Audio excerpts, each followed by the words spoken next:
Assalamualaikum warahmatullahi wabarakatuh. Hai semuanya, perkenalkan nama saya Queen Narasada Anabil. Di sini saya akan menceritakan pahlawan nasional I Gusti Ngurah Rai. Kalian tahu nggak sih siapa itu I Gusti Ngurah Rai?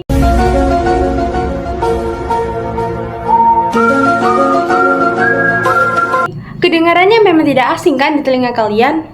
Sebab beliau berada di sini dan di sini. Bagaimana cerita kelanjutannya? Yuk simak dari awal hingga akhir. Jadi, I Gusti Ngurah Rai merupakan pahlawan nasional yang berasal dari Badung, Bali. Ia lahir di Calangsari pada tanggal 17 Januari 1917. Nama lengkapnya adalah Brigadir Jenderal. Tepat pada tanggal kelahirannya terjadi bencana alam yang sangat dahsyat yang disebut Gejor, sehingga ia kerap dipanggil sebagai I Gusti Ngurah Gejor sewaktu kecilnya. Ia merupakan anak dari seorang camat yang bernama I Gusti Ngurah Pacur dan I Gusti Ayu Kopiang. I Gusti Ngurah Rai memulai pendidikannya di Holland Island School pada tahun 1926 dan 1933. Kemudian ia melanjutkan pendidikannya di Pulau Malang. Namun saat kepergian ayahnya, ia harus berhenti sekolah dan kembali ke Bali. Panggilan jiwanya pada dunia militer terlihat pada tahun 1936 ketika beliau mengikuti sekolah perwira militer di Prayoda Gianyar. Setelah menempuh 4 tahun pendidikan, beliau lulus dan mendapatkan pangkat Letnan II.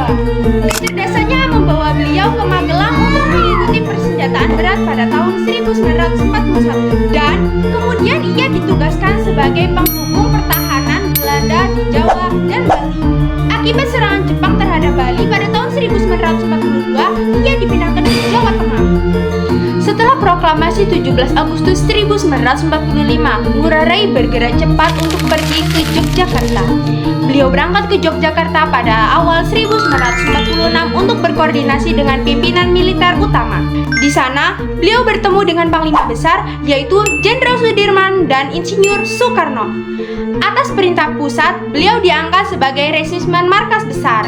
Beliau juga memimpin Dewan Perjuangan Rakyat Indonesia.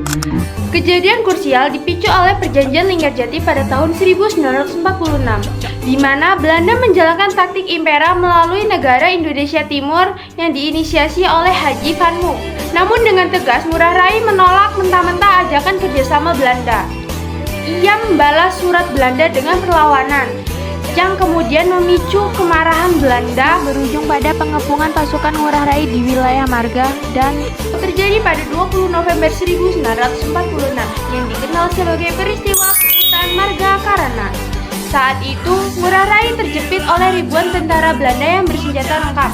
Ia memilih bertempur sampai titik darah penghabisan daripada menyerah. Ngurah Rai pun menyerukan